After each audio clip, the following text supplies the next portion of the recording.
Hey everyone, John Newman here. Thank you for downloading this episode of Card Mensches.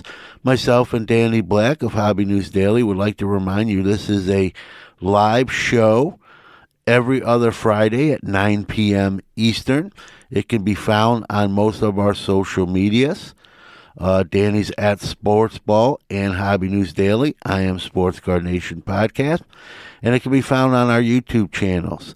At Hobby News Daily, Sports Card Nation Podcast, at Sportsbalt, and at Card Mensches.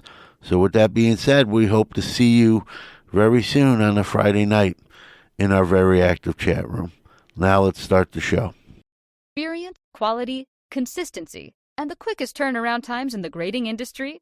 We are proud to partner with SGC Grading. Check them out at www.gosgc.com. Hi, I'm Isaac Alpert, a longtime card collector and the co-founder of the Penny Sleever. My wife and I started the Penny Sleever with a simple premise in mind: to offer collectors top quality supplies at fair prices. We offer a full range of hobby supplies and we'll get them to you fast.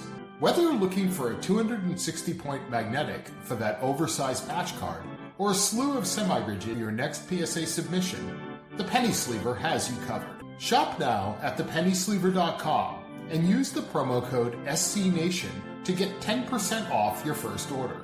That's SCNation for 10% off at thepennysleever.com. The Penny Sleever, top quality supplies, fair prices. Experience, quality, consistency, and the quickest turnaround times in the grading industry?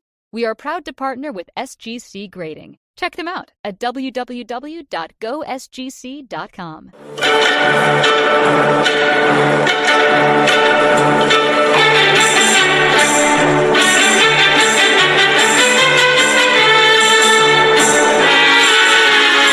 Hi, I'm Danny Black.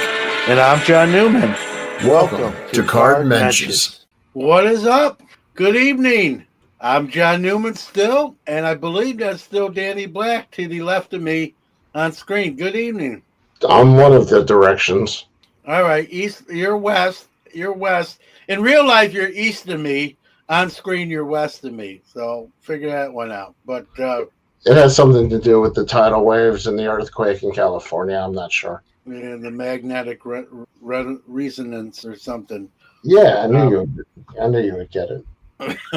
All right. Hey, today we're going to, on this episode, we're going to do something that, we've had guests on this program. This is episode 53, if you're scoring at home. And we've had guests on this show. We've had pinch hitting Mensches, but today we're going to do something for the first time. We're going to have guest Mensches, but, full disclosure, we're going to have two of them. And just for obvious reasons that we can talk about, we had to pre-record that conversation, but it's still a fun conversation, still interesting, just the same. It's going to be about 30 minutes long. So we're going to talk here at the front, Danny, you and I, about kind of, we all have a hobby origin story. Like, how did this all start? Why are we here? It's got to start somewhere, regardless of where we are now or what our collections look like now. There was always that first card, that first person that got us into the hobby. And I'll tell mine as quick as I can. I'll give you the clip notes. It's a story I've told on other shows. Go ahead. Well, I was going to say, I think it's this time of year, this season. A lot of people are spending with family. A lot of times, family is an influence. And so we just really, I think, wanted to share stories of family and people who got us into cards.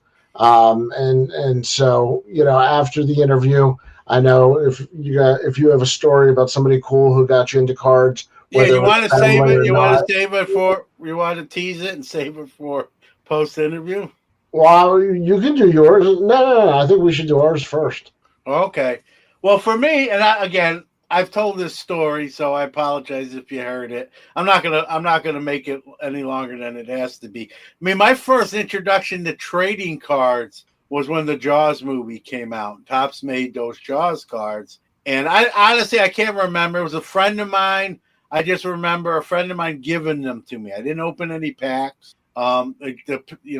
Jaws cards were kind of handed to me. They became in my possession, and that was the first time I realized like they make these 2.5 by 3.5 cards. It was the first movie, that I saw in the theaters, as crazy as that might sound, at like, 5-6 years old. And didn't take a bath for like 4 years because of that movie. And they wouldn't want to go anywhere near water. Then I got the cards, and then it was that, like I've said, that 1979, I'm 7 years old. My grandfather went to the corner store, Brooklyn, New York. We were walking to the counter, whatever he was purchasing, and I saw that box in 1979 Topps Baseball. And remembering the Jaws cards, I knew that these were baseball cards. Now, I was a baseball fan and a Yankee kid at that point, but I didn't know about baseball cards yet. And that I put 2 and 2 together, that these were baseball cards in that box. And I asked my grandfather, hey, are those baseball cards? And he said, yes. Would you like a couple packs, Johnny? Of course, no 7-year-old kid's going to say no to that.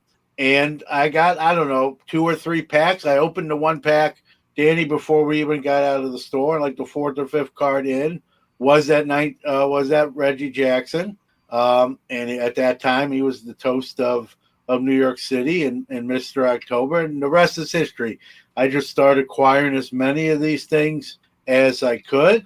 And my grandfather didn't collect, but he definitely, bought me cards and packs and things like that. He wound up passing away 5 years later, in 1984. I'm now 12 years old. And I was raised by my grandparents, but I did see my mom and dad. I really saw my dad quite a bit for not living with them. And so when my grandfather passed away, in 1984, I was already collecting, and I got my dad actually back into collecting. He collected as a kid who grew up and lived in Ebbets Field. And he said, man, I want to do this again. And so we started collecting together. I remember the 86 top set was like a big thing for both of us.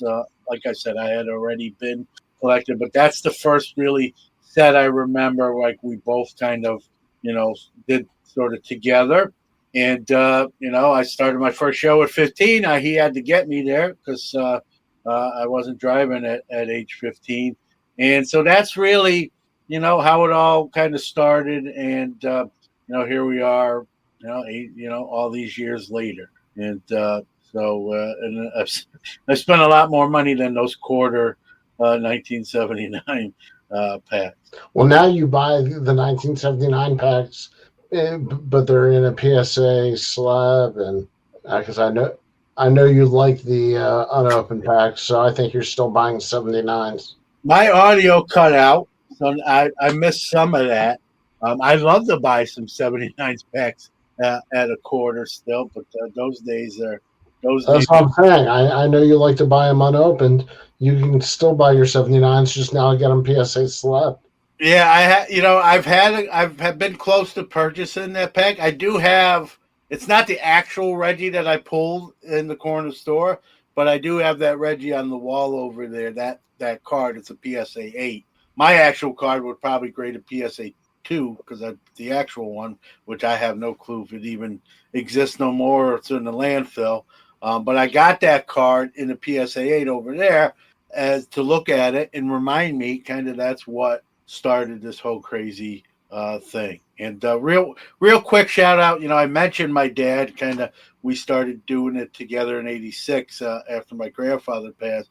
My dad got home from the hospital today, had a little heart-related incident, but he's doing all right.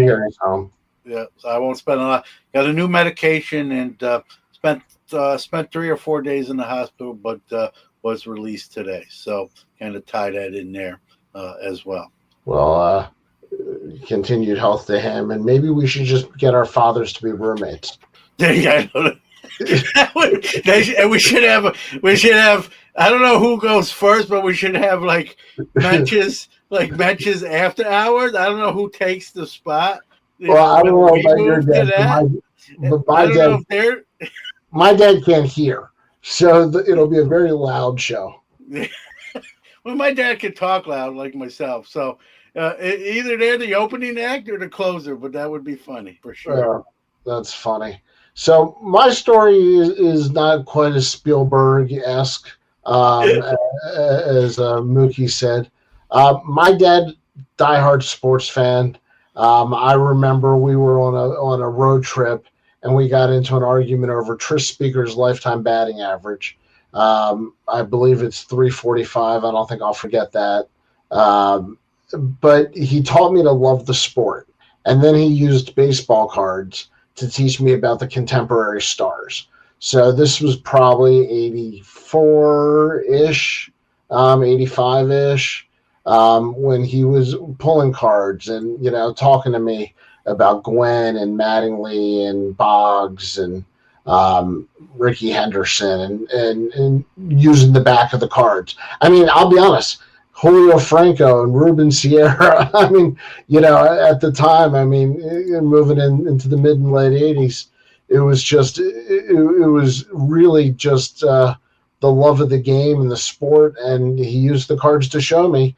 And I fell in love with the cards. So, yeah, it's crazy. And, and with my dad too, a lot of Brooklyn Dodgers stories, right? He loved I had him on Sports Card Nation twice to talk about that. But I heard those stories, as a young kid, and he gets emotional. He got emotional on the podcast talking about it because, I asked him why do you get so emotional talking about like fun times? And he basically said like he enjoyed every minute of it, but it's sad when he thinks about it and you can't do it again. It's over, and that's what gets him a little emotional. So I never, you don't think about it sometimes like that until someone else explains it to you. And loves to talk about it. When I see him, we still talk about Brooklyn Dodgers. And he's not, at 86 now, he's not really following today's game.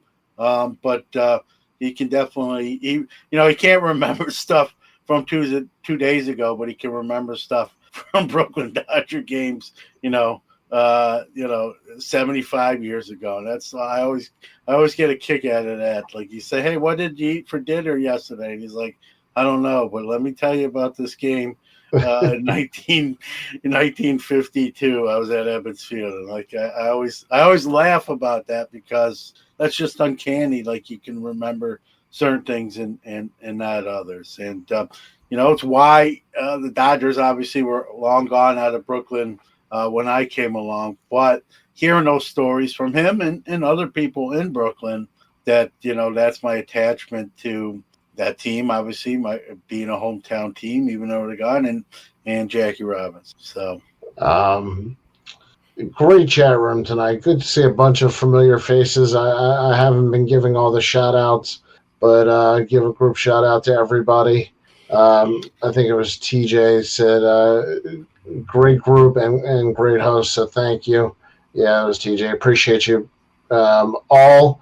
Warren has made it, so we can begin the main feature. We were waiting for you, Warren. And real quick, one comment. Rob Manfred is the worst commissioner. I don't know how you feel about this, Danny, or the chat room. This guy is the worst commissioner in the four major sports.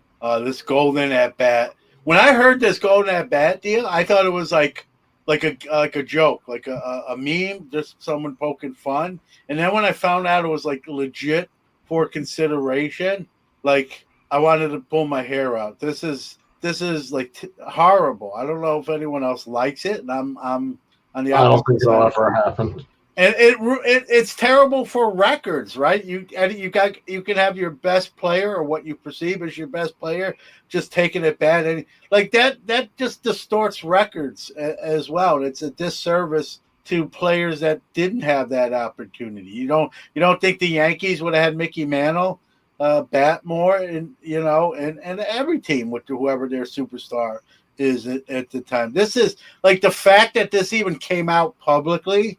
To me, is even in bad. Like I hope this never happens, but the fact that it's even being discussed, and owners are not like, you're insane, keep your mouth shut, and we're paying you, and stop coming up with like comic book ideas. Like I just think that's That's ridiculous. This soapbox brought to you by Dove, 99%.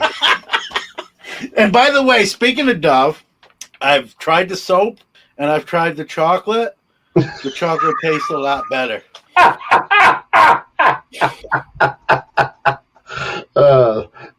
Way to go. Too funny. Okay. Well, do we want to try to pull this off? Chat room, we're going to show an interview we did earlier. What was it, last week? Yeah, last week.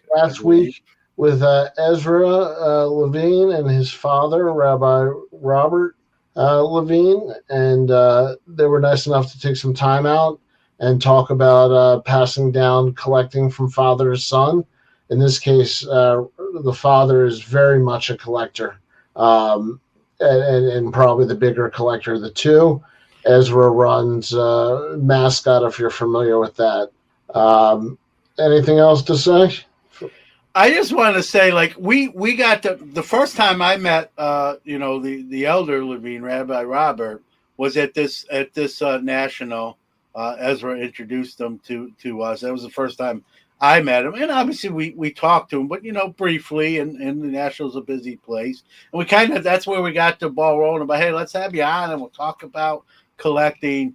And I think a lot of people know Ezra. I don't know. I think less people obviously know Mr. Robert Levine, Rabbi Robert. So I think even if you know Ezra, this will, and Ezra's a great guy too. I don't want to make it so, but it's cool getting to know his dad and seeing how it all started and between, the dynamic between them. So, and I don't know if they've ever done an interview. It might be I don't know if they've ever done an interview at the same time. So that's kind of cool. Yeah, and I learned a lot, especially that Dad has been to a lot more nationals than I have been.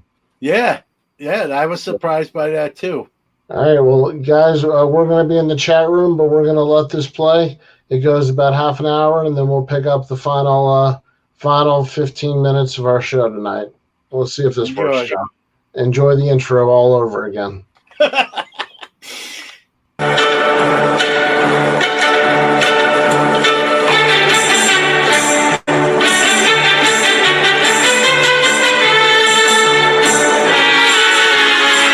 I'm Danny Black. And I'm John Newman.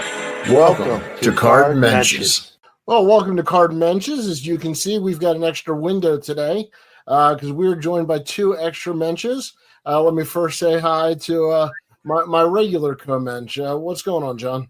We're not doing this live. That's the only difference. But we got two great people joining us, so that's the trade-off. And I'm willing to make that trade 8 days a week. So, well, any time it's not just you, I'm appreciative. So. Ezra, Robert, the Levine family, thank you for joining us on Cardmensches. How are you? We're good. We're today actually together, which is nice. My dad and I live pretty close, and so every Thursday.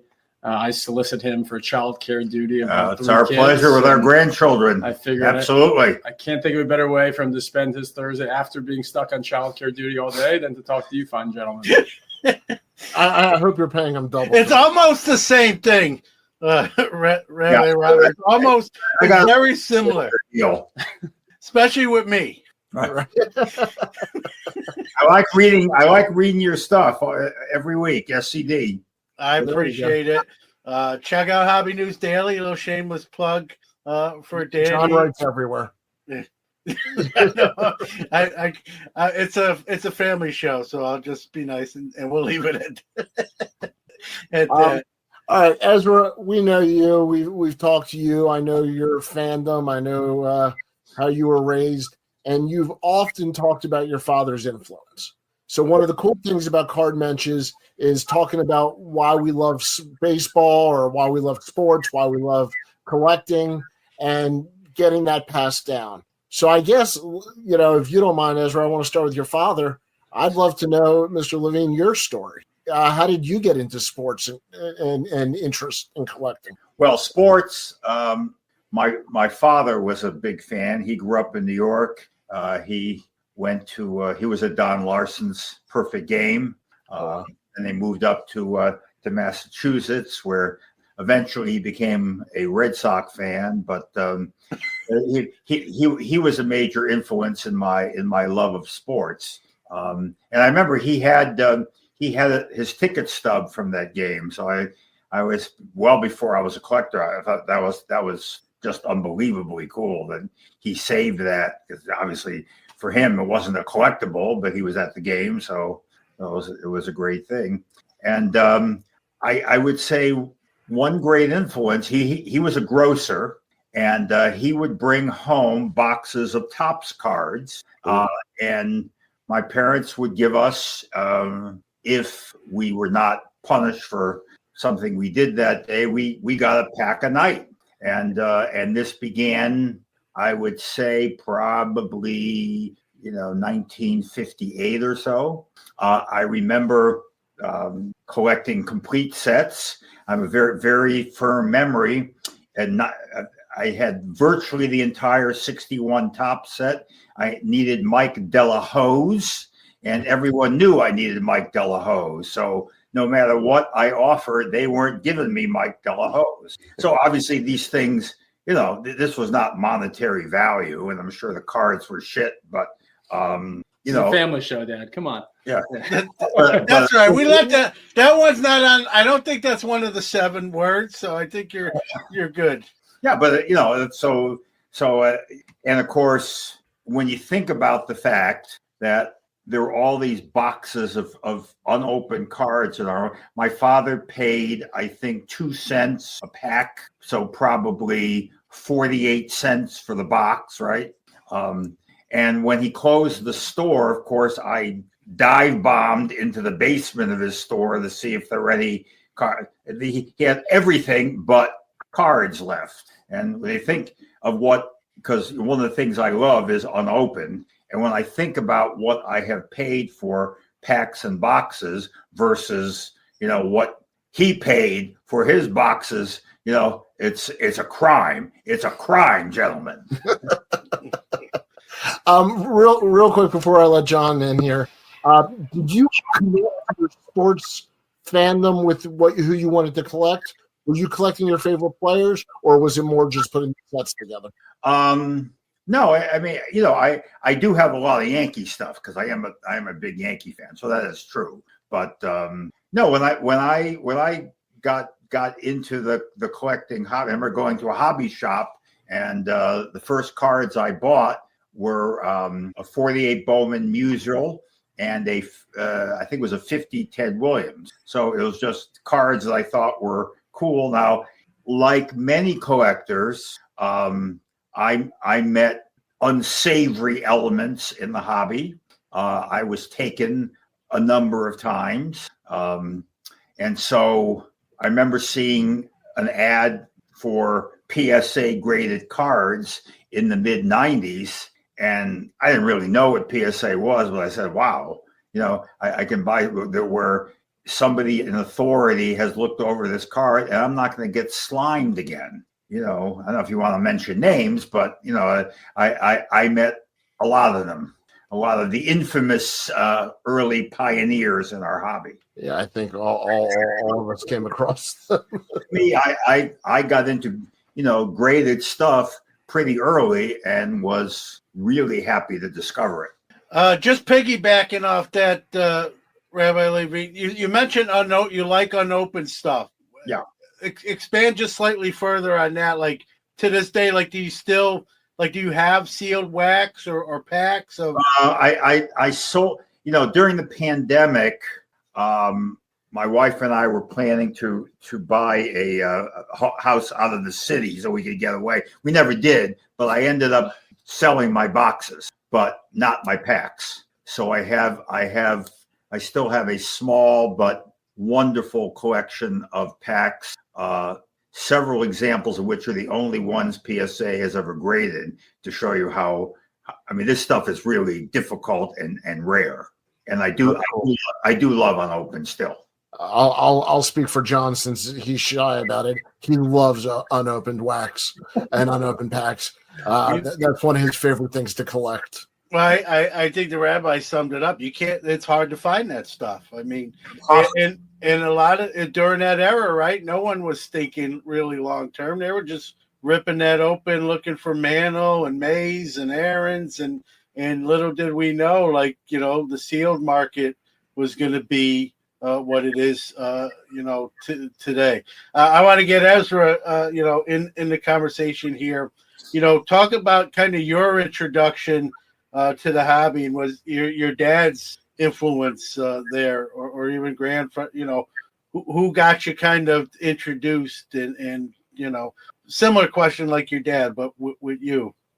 Yeah, I probably told the story a couple times, both on each of your pods. But yeah, I always give my dad all the credit, because you know, he really is the person who got me into this industry, into this hobby. I remember, you know, some of the best business arrangements I've ever had were when my dad would buy us a box of cards for both I and my brother.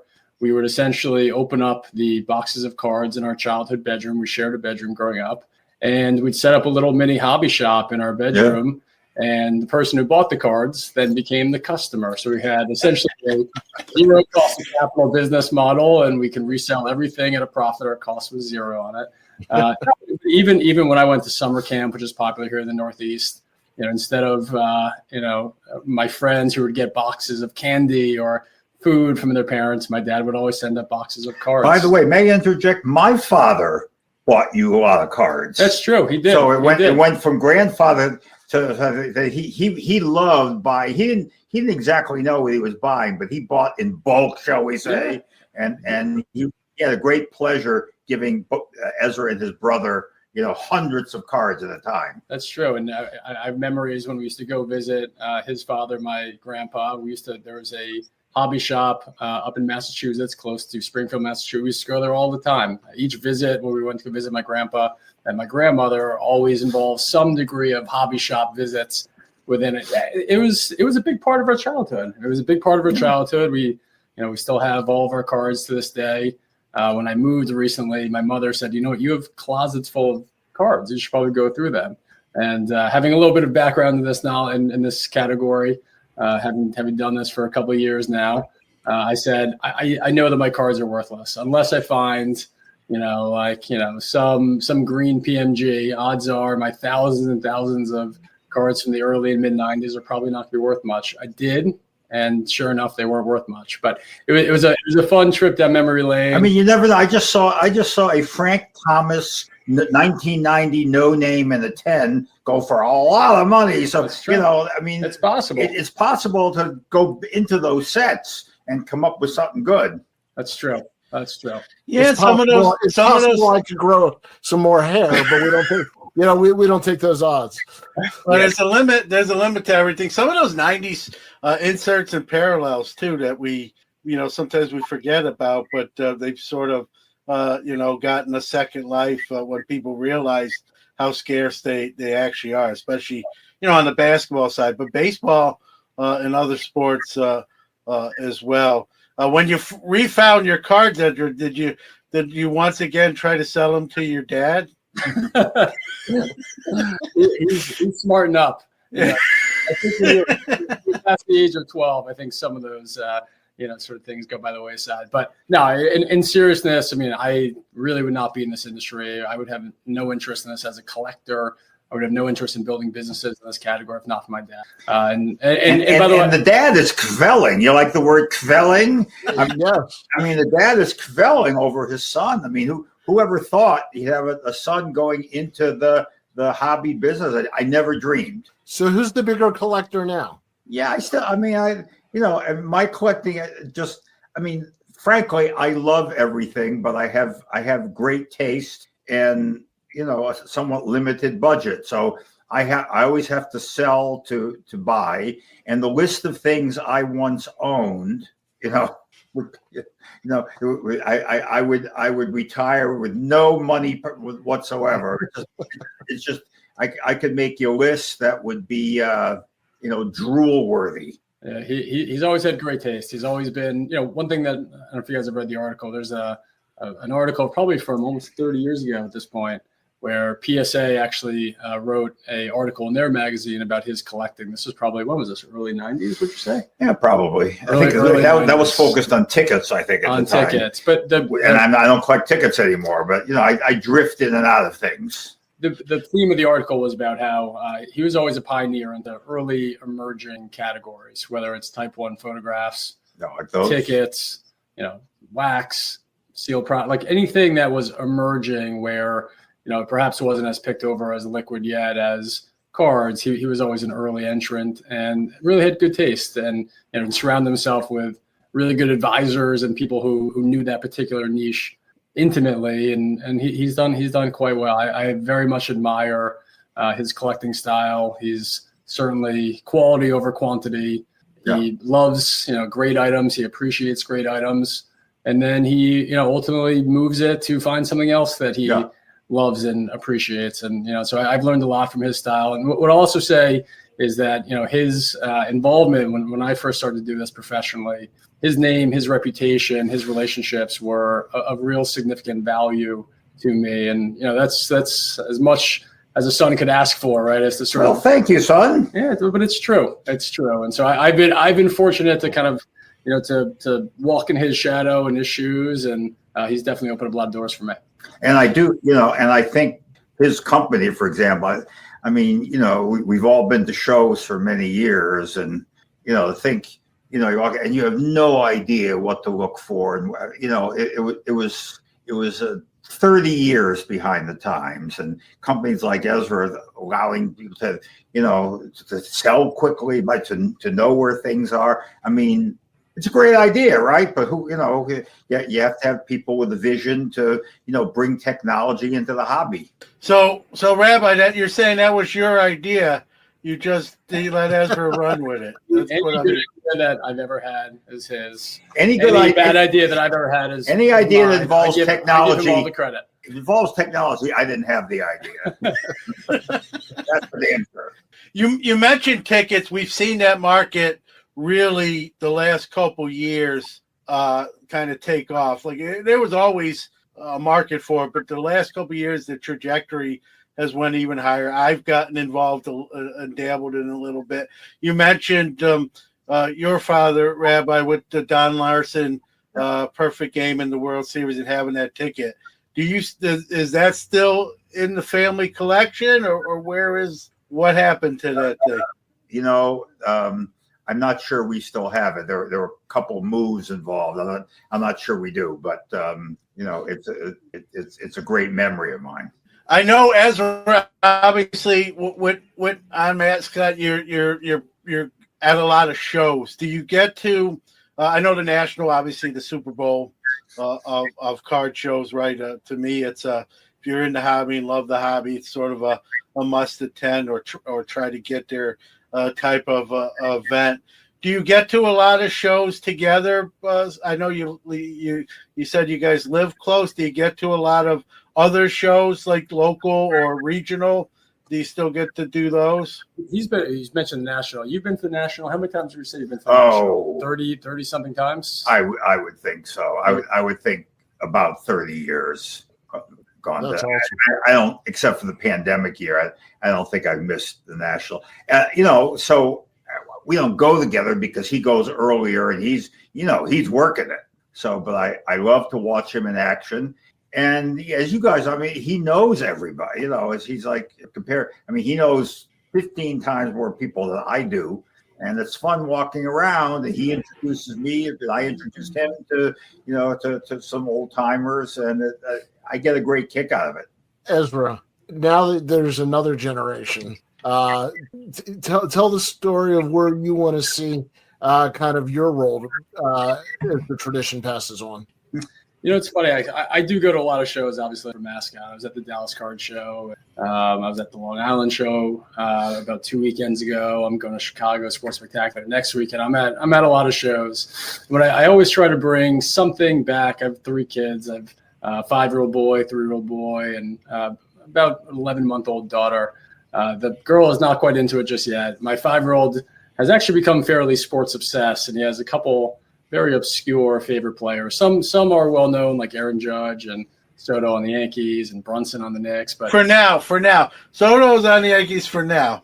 Soto seems to be on the Red Sox and the Mets, of course. But he has these. He watches. I don't know if other parents of kids who are watching this have the same thing. But my son will go on his iPad on YouTube Kids, and if you click any sports highlight, a lot of times they're Olympic sports highlights. So he's become obsessed with the backup point guard on the New Orleans Pelicans, Jose Alvarado, and so he's become a huge Jose Alvarado fan. So I've been buying him Jose Alvarado cards. He also went through a Wemby craze, as I'm sure a lot of people go through Wemby crazes.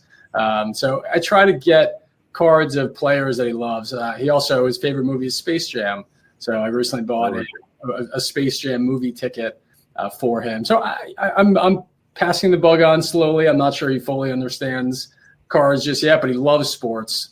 And that's how I started. I love sports. And then, kind of through his involvement, through his interest, he brought me kind of into the hobby and to get that collecting gene. But he'll watch whole games and study the moves of players and try to emulate them. It's very cool for a 5-year-old to do that. So you know he's going to follow in his father's footsteps. And when his father was 5, there was not one umpire call he ever agreed with. And now my 5-year-old grandson, he said the same thing. The worst. He erupts whenever there's a call. Umpire calls, like father, like son. It's a pleasure for a grandfather to watch it go like that. Well, let me ask you a question as a grandfather. What do you want your grandkids to know about the hobby? The hobby for them, of course, just like it's a different hobby that I entered, a much different hobby that he had. It'll be a much different hobby that I entered, but I think some of the principles will still be intact. People are always going to collect Ruth and Gehrig and Mantle and Jordan. I mean, I think that'll go on through the generations. So it'll be great for me to be able to leave some of my stuff, for them, so that it's part of my legacy, it's part of what they'll remember, about me, not just that I was a father, grandfather, and a rabbi, but that, this was also a part of my life. And so I'm really looking forward to that. And I think every great thing that we collect today, I think will still, you don't know it'll be hot, but that they'll have enduring value. John, I mean, you think a 48 leaf pack and an 8 is ever going to go out of style. You're not going to find another one. So it'll always have value. Yeah, it's crazy how you said it eloquently. It's always going to be a different hobby at different eras. It's I started in 1979 as a 7-year-old kid, and to look back, at packs for a quarter and where we are today. And obviously technology is we have technology that didn't exist, let alone have it at that time. So it's ever changing. Does anything surprise, and this is kind of a question for both of you, does anything surprise you hobby wise? What about you? Well, I would say the explosion of modern cards and how they're like, I look at these auctions, I don't get any of it. I mean, when I say any of it, I don't get any of it. I look at these cards that are produced today that have, LeBron's autograph, and next year there'll be more of those, and they're selling for $200,000-$400,000. I don't get it. I mean, I really don't understand it, and cannot imagine that, with rare exception, the stuff's going to hold any value. So I would say that, that departure from the rare and vintage into areas that, that seem to be of great value to collectors amazes me. I would say, it's a good surprise. I'm always pleasantly surprised. I mean, again, I travel to a lot of shows and various different regions across the country. In the 4 or 5 years I've been doing this professionally, every single show I have attended has been packed. Absolutely jam-packed. Now, granted, I'm not going to the small regional hotel shows. I'm going to, the Burbanks and the Dallas card shows and the Nationals. But every show I've gone to has been absolutely jam-packed. Not every dealer, but most dealers I speak to are having good shows. The trade floor is liquid. There's a lot of people ranging in young kids with their dads to people who are older. I've also been and I probably have a good vantage point from Mascot. We see a lot of different items and price points, and some obscure and others more liquid. Everything has a market. Almost absolutely everything has a market. There is a collector for everything. There's an end consumer for everything. The caveat being sometimes there's not an end consumer at a certain price point, but there's always demand for collectibles, for trading cards. And so that to me, I think, is a really good sign, a good healthy sign of the industry. Another great trend I've seen recently is a lot more women. I know you guys have both been very active in promoting women in the hobby, and kind of fostering a community that can really support more diversity in the hobby. Mm-hmm. As of the last couple of shows I've been to, I see a lot more female dealers. I see a lot more women who are behind the counter, not in front of the counter. I see the exchanges you have with these women, or the women have with other people. There's a lot more respect being garnered, and so I think those are things that not necessarily surprise me, but are just great, interesting trends that I've noticed over the last couple of years. I love at some of these shows watching these 10-year-old kids step up, and they've been through VCP. I mean, they know exactly what the price point should be. They're in there negotiating based on real hobby knowledge. These aren't kids, just wide-eyed looking around. I mean, they're real business people. By the way, Danny's son at the National was making my son made more on taxes last year than I did. Yeah, and they walk around with bills too. Yeah. Well, that's because you probably didn't tell them everything. That might be why. Conversation. So what I want to know, and Ezra, you actually both of you guys touched on this, is the changing demographic of the hobby. And Ezra, I wonder from the dealer standpoint, are you seeing a lot of change in dealers, in the older dealers retiring and bringing in the younger dealers, or are you seeing pretty much the same group for the last couple of years? We definitely noticed that the dealer community is skewing a little bit younger, for sure. I mean, you still, and again, it's regionalized, and certain dealers go to certain shows. For instance, you go to Shriners right up in Boston. That tends to cater to a slightly older dealer demographic. The Philly show and the Chantilly show, those are slightly older dealer demographic. As you go to a Dallas card show or Burbank, for instance, those tend to be younger. But I am on the whole seeing that the vendor community, probably because of the onset of breaking and live streaming and repacking, and all those do tend to be more digital innovations and sort of digitally enabled ways to sell a product. Those definitely skew younger, but it's a good healthy mix. And I do think that there's a community, right, for each sort of demographic, and those demographics tend to kind of stay within that community. Awesome. I gotta ask. I'll put you both a little bit on the spot here, as collectors. Is there, we'll start with Rabbi Levine. Is there a card or set, or is there an item that sort of at the top of your want list? Like if you're going to. Well, I really. Or maybe another way, like when you go to a show, you mentioned you sort of go in there open-minded, but is there something you sort of gravitate towards or look for? One thing I'm thinking of is, because I'm a type 1 photo collector now too. And Ruth Red Sox stuff is very hot.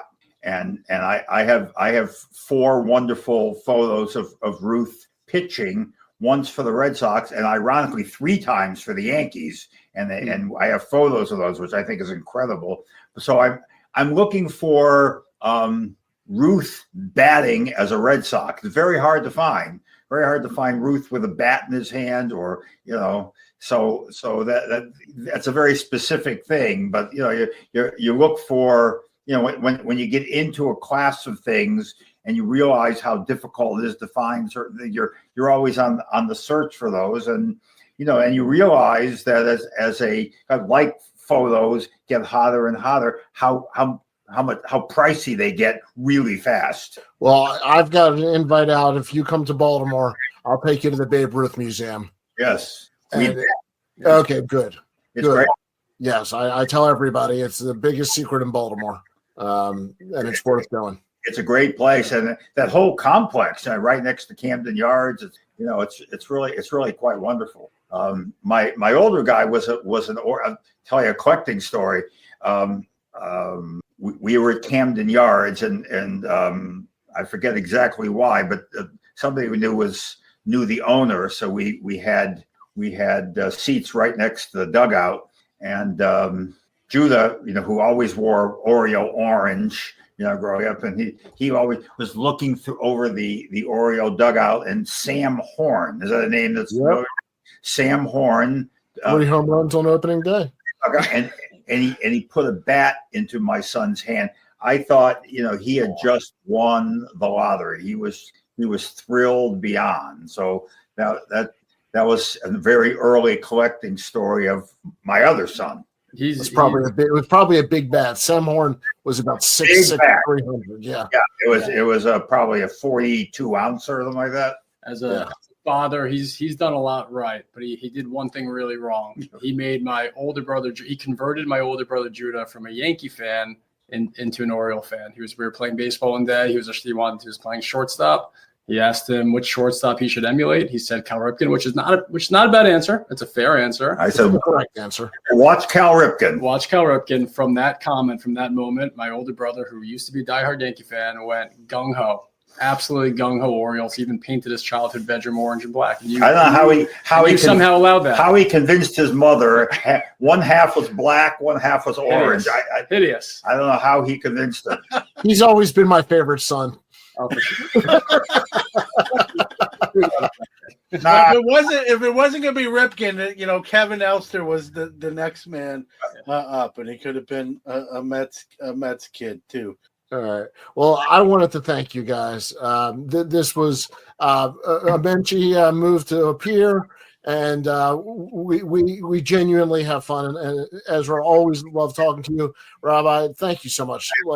I'd say I love you guys' work, and I'm very proud of him. And he does such wonderful work, and as a father, it does my heart good to see him fall in love with a hobby and do great things in it. Well, that's great. And Ezra, you got to live up to that. Yeah, I was going to say, no pressure, though. I've got some large shoes to fill, so I will do my best to guys, always a pleasure. Thank you for having us on. This is going to be a fun memory that we can cherish. We can pass along to the grandkids as well. Absolutely. Stay well, guys. Absolutely. You as well. And as I always say goodbye, John. Goodbye, John. And just like that, we're back. Hello, Newman. Hello, Newman. They were fantastic. I enjoyed seeing that again, and enjoy everybody for staying with us. Yeah, that was cool. That went. I'll speak, and I think you'll agree, Danny, and hopefully the chat room. Like, that was better than I thought it was going to be, and it's great. Well, many of these, like how we started in the hobby store, is kind of similar. They're not always exactly the same, and it's always cool to see how it all kind of intertangles, and that is funny to hear. Rabbi Levine talk about his older son Judah, and how he became an Orioles fan, and Ezra taking a funny shot at him and his dad with that, right? And it was funny, and I never realized like Ezra's dad was that into the hobby to that extent. 30 years at the National. Yeah. So, and probably the only one that can trump him is Dr. Jim, at this point. Or so, and they were both great, and hopefully folks enjoyed it. That would have been great to be closer to Father's Day, but like you said in the intro, Danny, too, we're getting around Christmas time, Hanukkah, family, that sort of thing. So, it was fun having them, and it would have been nice live, but for not being live, I thought that went really well. I'll tell you, the chat room is on something tonight. I feel like lighting Hanukkah candles. Ruben, who is now speaking up for Jews, even though he's not, It is the same day as Christmas. I'm so proud you know that, Ruben. Ruben, you win a prize. It's a fruit cake. Don't get excited. It's a fruit cake. Too much catnip. And how about and I know Ruben said it. I said it when after we were done with the interview. Like his dad is like a dead ringer for Hal Linden from the Barney Miller Show. Like I just love the fact that his dad seems to be the coolest guy. I want to sit and talk cards with Rabbi Robert. Yeah. I just want to ask him what it was like filming Barney Miller. Where's the hat? And yeah, that was fun. That was fun. TJ says he still enjoys watching Barney Miller. That's a great show. You don't see it like even in syndication, and you don't. I don't know if they're putting it on later at night, but I don't run into it because I watched it as a kid. I probably didn't get every joke as a kid, but that was a great show. Also, I posted in the chat room. I kid you not.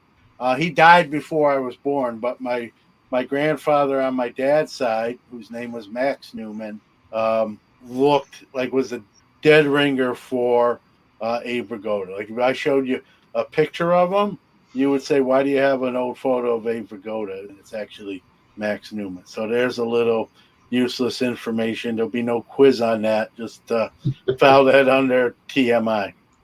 Real quick, while we're talking about TV shows from that era, MASH would be number one. The funniest scene is the Thanksgiving turkey drop on WKRP Cincinnati. Just want to clarify for the rankings out there. If you move into the 80s, yes, A-Team, Knight Rider, and then we move into Quantum Leap, but that's a separate story. Yeah, A-Team. I never, I watched a little bit of WKRP. I never was a WKRP guy. The turkey drop.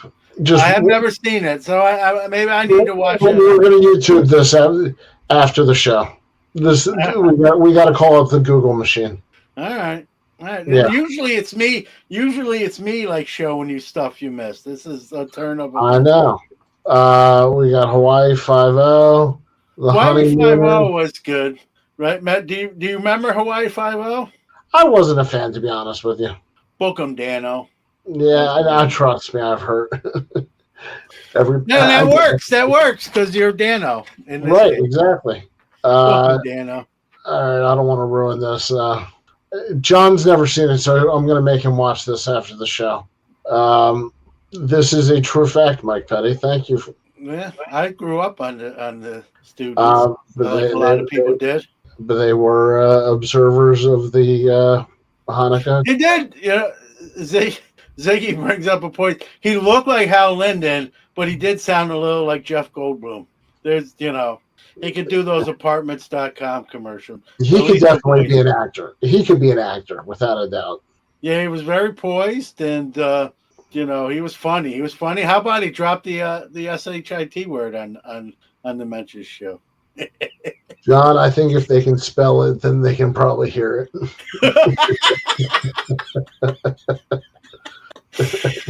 I don't like. The older I get, the less I swear. I figured that one out. Yeah, this is true. So Tom Selleck is a huge Detroit Tigers fan, and if you notice, he's done a bunch of baseball movies and did almost every celebrity baseball game for 10 years. And did some batting practice. He hit it out of some major league parks. I know he played, forget to what level, but he's a legit baseball fan. Yeah, and a segue there. My friend Chad, who I set up with at most of my shows that I do, including one tomorrow, is a huge Tigers fan and a huge Alan Trammell and Sweet Lou Whitaker fan. So there we go, the 7 degrees of my friend Chad Merritt. There you go. I'm going to say probably not Larry, but I've never been. Yeah. That would be interesting to work that into a sermon. I have not seen the new Magnum. I'm not looking to, but evidently Christian Yelich was on there. Maybe that's how he hurt his back. And I was Mr. T, not with the gold chains or big muscles, but I was scared to fly for a long time when I was younger. Ziggy, we used to call security guards 2 5s because that was half of 50. They weren't real cups.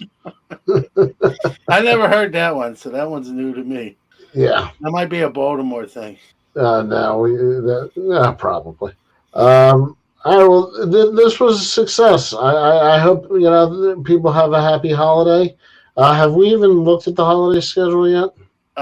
No, not. I'm just trying one day at a time here, man. I'm like, it's this time of year is as you know is crazy. So it looks like the 20th. So we'll be back before the holiday. So get your list ready. Maybe we'll need a list. We'll do a naughty or nice list for cards. There you go. I don't know what something out. We'll figure something out. It'll probably be Danny's idea. And I don't even know what that means, naughty or nice cards. So bench warmers. We can keep going, but guys, I'm reading the chat room. You have me distracted. Best chat room in the business. Yes, Ruben, you will be on the naughty list. Didn't 5-0 come up from Hawaii 5-0? Don't know. It makes sense. Yeah, that's a question for the Google machine, as they say. Yep. Would you like the Google machine? All right. Anything else for you, my friend? No, this was fun. I think this is the least amount of live talking I've done on this program. So there we set a record there. So mark this date in Mensches history. It could be any program. Yeah. Well, we'll keep it to Mensches. The December 6th, the least amount of talking, and that was a good thing. And like you said, it's just great hearing other people's connections to the hobby, father and son stuff. And with me, I was fortunate. My grandfather, then my dad, and my son does have cards, so that kind of that thread kind of continues. Your two boys as well, and I think not every story is the same, but I think most of collecting, a high percentage is a dad or a grandfather that introduces you, and then it continues from there. Well, on that note, say goodnight, John. Good night, John.